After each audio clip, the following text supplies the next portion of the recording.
Bismillahirrahmanirrahim. Let us start the next lecture.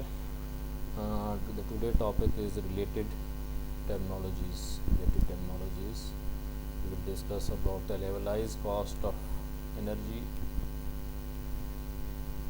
LCOE, grid parity, net metering, feed-in tariff, and carbon footprint. This is the first part of the lecture. I will cover this for this topic, first part of the lecture. So let us start. What is the levelized cost of electricity? Also known as the levelized energy cost, LEC. It is given by sum of cost over lifetime and sum divided by sum of electrical energy produced over lifetime. इससे आपको क्या समझ आइए, सम of cost over life. कोई भी अगर plant है, for example एक विंड पावर प्लांट है, ठीक है, इसकी लाइफ अगर 20 ईयर्स है, 20 ईयर्स इसकी लाइफ है, इसके ऊपर जितनी भी sum of cost over life time की जितनी भी इसकी कास्ट आई है, इनिशियल कास्ट आपकी आई है, ठीक है, इसकी जो इक्विपमेंट की कास्ट है, इनिशियल कास्ट आप कह सकते हैं, plus running cost over the time, life time running cost divided by total energy जो प्रोड्यूस इसने की है इस लाइफ टाइम के लिए, 20 ईयर्स के लिए की है, तो आपको आ जाएगा sum of electric energy produce over life time 20 years के लिए। ये एस्टिमेटेड कास्ट भी आप कर सकते हैं कि आप एस्टिमेट लगा सकते हैं, एस्टिमेशन कि अगर एक साल में ये लगातार अगर चलता रहे तो इतनी यूनिट प्रोड्यूस होंगी, तो 20 ईयर्स में कितनी होंगी, डिवाइड बाई 20, तो आप 20 years number of units, x number of units आप कह सकते हैं, जो भी आपकी एवरेज कैलकुलेट करके एक एक्सपेक्टेड या एस्टिमेटेड कास्ट आप निकाल सकते हैं, उस कास्ट से आप कंपेयर कर सकते हैं डिफरेंट पावर प्लांट के साथ कि इसकी कास्ट क्या आई है, कि इसकी आपकी टोटल कास्ट, एवरेज कास्ट क्या आती है।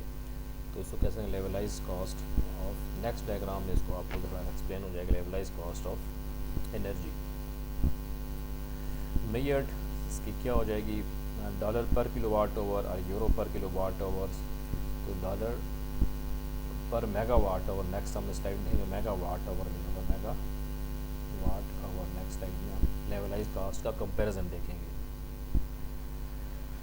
So this slide shows us the comparison of different plants or technologies and their levelized cost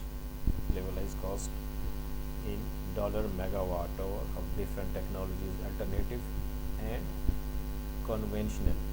same जिस तरह हमने डेफिनेशन में देखा था कि over a period of 20 years जो भी इसकी लाइफ टाइम है, ठीक है, साथ के केस में फॉर एग्जांपल हमने एक विंड, ऑफशोर विंड की एग्जांपल ली थी, तो इसमें कंपोनेंट्स क्या होंगे कास्ट के, इसमें देखेंगे कास्ट सबसे कम आ रही है, लेकिन आप देखें सबसे कम इसकी आ रही है और सबसे ज़्यादा आपकी डीजल की आ रही है।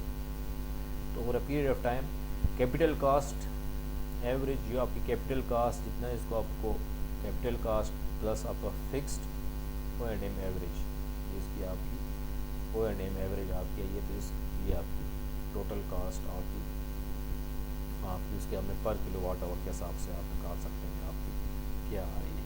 ये इसका आप देखें, इसकी सबसे लोएस्ट और सबसे हाईएस्ट आपको आप देखेंगे डीजल जनरेटर की कास्ट, जब देखेंगे तो सबसे ज़्यादा डीजल जनरेटर, डीजल हो गया या बैटरी स्टोरेज वगैरह, इनकी कास्ट आप इससे अच्छा एक टूल है जिससे आप ये डिफरेंट टेक्नोलॉजीज़ के दरमियान कंपेरिजन कर सकते हैं कि उनका जितनी भी आप कैपिटल इन्वेस्टमेंट कर रहे हैं, जितना उसकी पे बैक पीरियड कितना है, कितने अरसे के अंदर जितनी भी कास्ट है वो रिकवर हो जाती है, प्लस रेवेन्यू, ठीक है। तो उसको आप इसमें फॉर एग्जांपल जिसमें ये जहाँ से ये लिया गया है, ये मैंने फिगर ली है सर्टिफिकेट में से फिगर ली है, इसमें से आप देखेंगे कि यहाँ पे सोलर और विंड में आप देखेंगे कि इसमें कोई फ्यूल कास्ट नहीं है, there is no fuel cost इस केस में। तो बाकी आप देखेंगे कन्वेंशनल के केस के अंदर अब फ्यूल कास्ट वेरी करती है। अब ये वाला पोर्शन जो है ये देखें, गैस एंड ये भी उसकी प्राइसेस के हिसाब से वेरी करेगा, कोल की भी वेरी करता है, और गैस है या डीजल है इसकी प्राइस काफ़ी वेरी करती है। अब अभी रिसेंटली 1 साल के अंदर ही प्राइस आपने देखी होगी कि 180 रुपीज़ से जंप करके 115 तक इसको चली गई है 1 साल के अंदर। इतनी वेरिएशन, तो इसलिए आपको ये पोर्शन आपको वेरी करेगा। Whereas in case of alternative solar और विंड में क्या आ जाएगी आपकी fuel cost, there is no fuel cost. इसी तरह से आप हाइडल को आप देखें कन्वेंशनल के अंदर यहाँ पे शो हुआ हुआ है, देखें। Let's see solar geothermal hydel है यहाँ पे, आईजीसी हाइडल के यहाँ पे शो नहीं हुआ, उसका भी आपको देखेंगे तो उसका भी इनिशियल कॉस्ट काफ़ी ज़्यादा होती है, लेकिन over a period of time cost उसकी कम हो जाती है। So this was the levelise cost different technologies. Next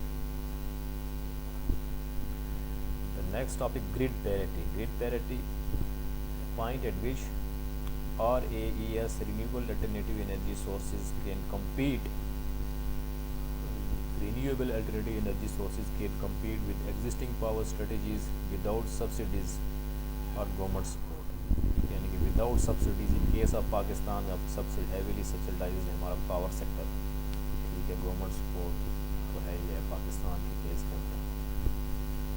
यहाँ पे अगर तुम्हारी कास्ट आ रही है 18 रुपीज़ आ रही है पर यूनिट, तो अगर कोई नया प्लांट लगाते हैं उसकी कास्ट अगर आपकी 25 रुपीज़ आ रही है या उसकी बिलो द 15 आ रही है, तो इसका ये काम होता है नेपरा का कि इसको एडजस्ट करें। इसमें क्या है, socket price parity occurs when a renewable alternative energy source generates power at levelised cost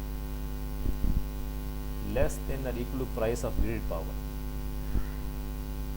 जो आपकी लेवलाइज कॉस्ट है, जो आपकी एस्टिमेटेड कास्ट आपने निकाली है कि over period of 20 year 10 years आपने जितना भी आपकी इन्वेस्टमेंट है प्लस आपका इसके जो O&M का आ रहा है, तो उसके बाद आपकी प्राइस क्या निकलती है वो कवर कर सकते हो। तो वो अगर LCO इस ग्रिड एग्जिस्टिंग, फॉर एग्जांपल आपकी जो प्राइस ग्रिड की प्राइस है 18 रुपीज़ है, ठीक है, और LCO जो आप निकालते हैं तो वो आप कहते हैं कि 15 रुपीज़ है, जिसमें low less than grid parity price parity आप इसको कह सकते हैं। Performance parity occurs when REES performs breaks level with performance of existing technology with respect to grids. Next diagram देखेंगे इसको तो आपको क्लियर हो जाएगा। फॉर एग्जांपल इस केस में देखें सोलर ग्रिड पैरिटी एक्सप्लेन। अब ये जो पोर्शन है इसमें ग्रिड पैरिटी है, यहाँ पे for example over the period of time 2010 से लेके 20 तक ग्रिड पैरिटी, यानी इससे पहले आपकी ग्रिड की कास्ट अगर आपकी फॉर एग्जांपल इस केस में आपकी आ रही थी 15 रुपीज़ और इस केस में आपकी सोलर की कास्ट आ रही थी 25 रुपीज़। तो over period of time the advancement in the technology, ठीक है, इसकी प्राइस अब होते होते कम होते आपके ग्रिड पैरिटी इस पर आ गई। अब यानी इस पोर्शन के ऊपर आप कह सकते हैं कि ये फीजेबल है या कंपेरेबल है। So this was about the grid parity. Okay, next is net metering. Net metering, अगर आप नेट मीटरिंग की देखना है तो यहाँ से ये चेक कर सकते हैं नेपरा की साइट पे जाके। Net metering problem, house with solar power will generate electricity at day time but not during the night. Solar power के आपको डे और नाइट में, डे टाइम में और नाइट टाइम में आपका जो फर्क होगा, इसके लिए फिर आपको बैटरीज चाहिए होंगी कि ताकि आपको जो है ना वो स्टोर कर सकें। तो डे टाइम अगर आप यूज़ नहीं कर रहे तो बैटरीज में स्टोर हो जाएगी। Batteries must be installed to store the generated power thereby incurring additional cost. Additional cost तो आ जाएगी। सोल्यूशन क्या है प्रॉब्लम का? Solution, generate electricity from renewable energy sources and supply the extra power to grid. Supply the extra power to grid.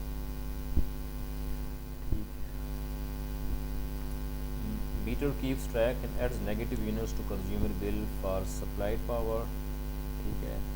Take power from grid at night when solar power unavailable, enable consumer to use power generated from RES anytime without implying energy storage की ज़रूरत नहीं पड़ेगी. Consumer generating more solar energy in day can use it at night.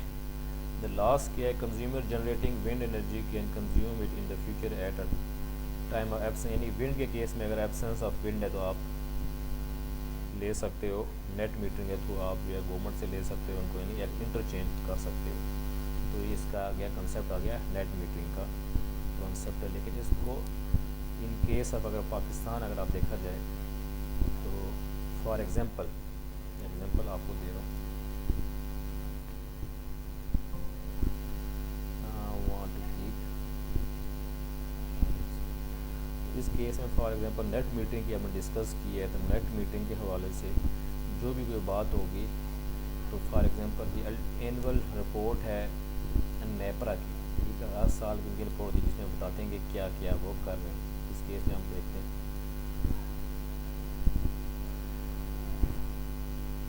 ठीक है. अब क्या काम है इसका, the regulatory framework of rules and regulation applied by NEPRA to regulate the power sector comprise the following. इसके अंदर देखेंगे जो हमारा पॉइंट ऑफ व्यू है कि NEPRA alternative and renewable energy distributed generation net metering regulation 2015, net metering two regulation 2015, यानी कि जो अभी हमने डिस्कस किया था.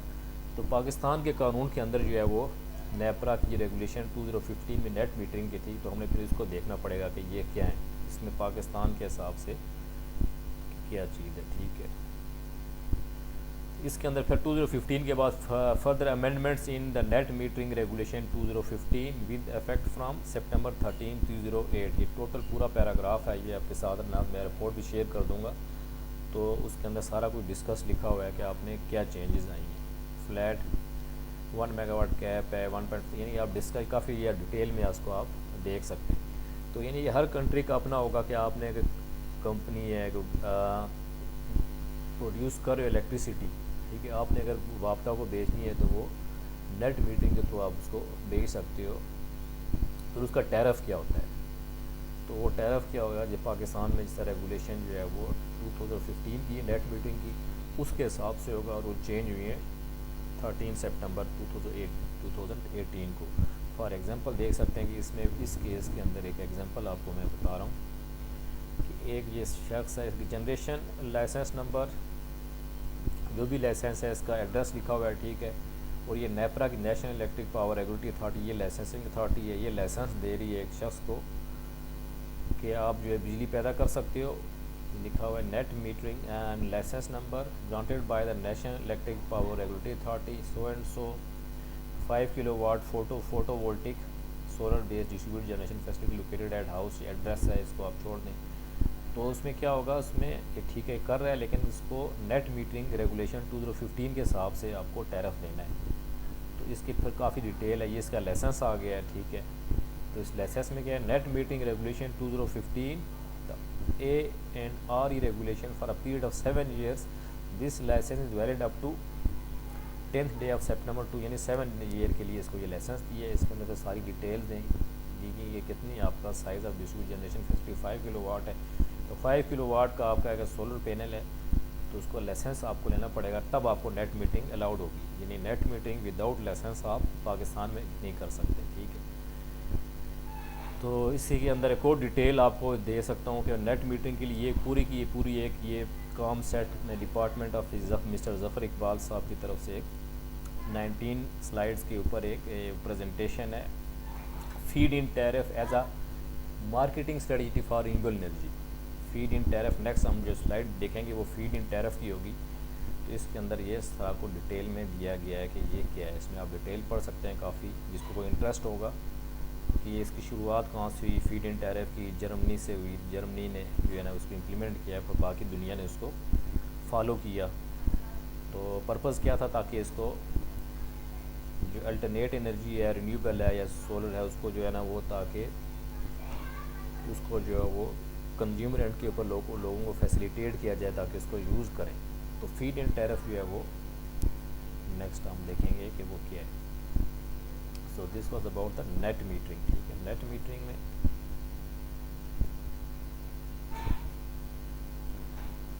ठीक है। नेट मीटिंग में इस केस में आप देखें कि ये नेट मीटिंग आपने इंस्टॉल कर दी है, इसमें आपने लाइसेंस ले लिया, इसका लाइसेंस लिया है।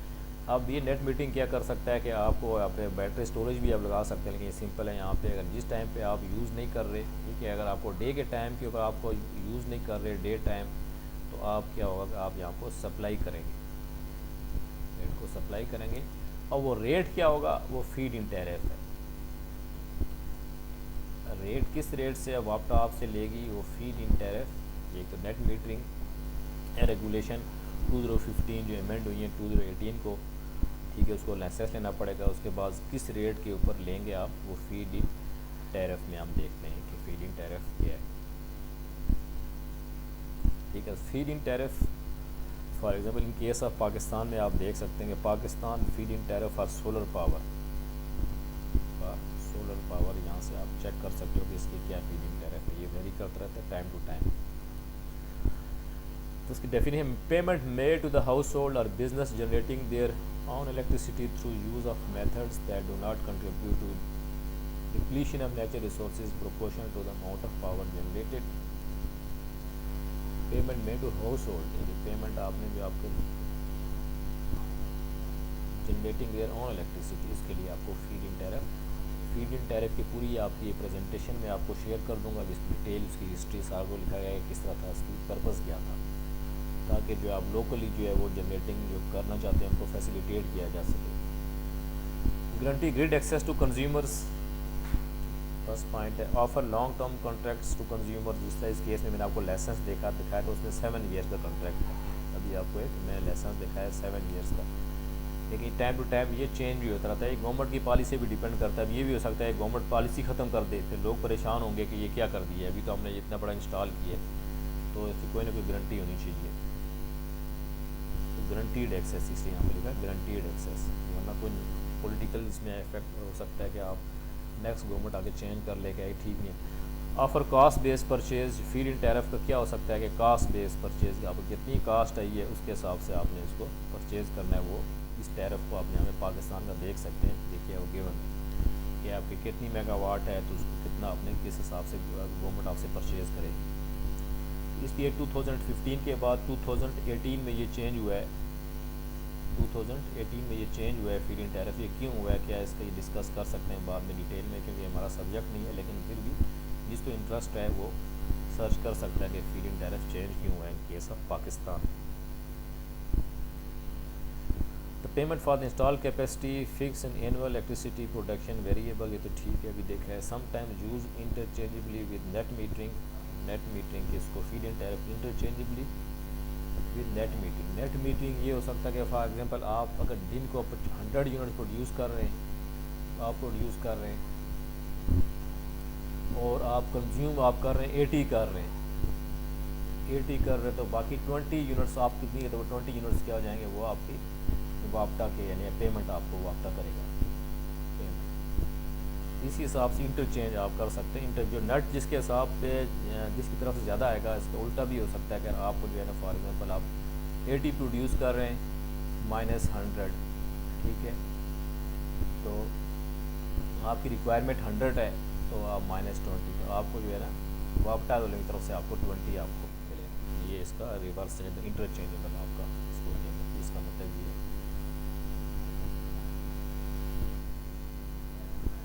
Feed in tariff. Next topic is carbon footprint, the amount of carbon dioxide release into the atmosphere as a result of activities of individual, organisation और community caused by burning of fossil fuels. जो भी fossil fuels है, इसकी environment के जो chapter में हम detail में देखेंगे। एक न्यूमेरिकल भी है सिंपल सा, उसको भी हम कैलकुलेट करेंगे कितना आ रहा है। अगर आपको 175 टन ऑफ कोल इन थर जो है वो हम कह सकते हैं कि उसमें से 30% यूज़ करें अगले 30 साल में, तो आप बताएं कि उसमें से 30% कोल में से जो है ना कार्बन डाइऑक्साइड कितने प्रोड्यूस होगी। इस तरह के आपके measure of green house gases, that one is responsible for creating, ठीक है। अब कार्बन फुटप्रिंट अब पाकिस्तान में आप देखें कि इसमें पाकिस्तान के एक एस्टिमेशन ये कि 1997 से लेके 2015 तक आप कितना million of tons, in millions of ton ये development of CO2 emission from 19, ये पाकिस्तान का डेटा है मेरे लिए। इस केस में आप देखेंगे कितने आपका 2015 में 240 मिलियन टन्स, ये एक साल में यानी 240 से 210 तक आप कह सकते हैं कि ये प्रोड्यूस आपका हो रहा है। ठीक है, CO2 emission 2016 Pakistan per capita कितनी कर रहा है वर्ल्ड के हिसाब से 0.00, ये वाली फिगर आप गौर से आप देखें। ठीक है, 0.99 टन पर कैपिटा, यानी हर एक हिस्से में कितनी आ रही है। ठीक है, कंपेयर टू यूरोप के, यूरोप में क्या रहे वो ज़्यादा आ रहा है, आप देखें 6.47 टन के जो ग्रीन हाउस इफेक्ट है कंपेयर टू यूरोप अमेरिका में बहुत ही हाई है, यानी कि वहाँ पे ज़्यादा प्रोड्यूस हो रहा है, पाकिस्तान में बहुत कम हो रहा है। ठीक है, डिफरेंट सब की रेंजेस हैं, ये डीजल है, नेचुरल गैस है, कोल है, सब के साथ आप कितना कार्बन फुटप्रिंट पाकिस्तान का वेरी गुड, आप कह सकते हैं कि वेरी फ़िलहाल जो है एज़ कम्पेयर टू आप जो है वो रेस्ट ऑफ द वर्ल्ड आप कह सकते हो कि वो हमारा बहुत अच्छा है। लेकिन फिर भी आप देखेंगे हमारा इस लिहाज से एक्सपोनेंशियली ग्रो कर रहे हैं कंपेयर टू यूरोप।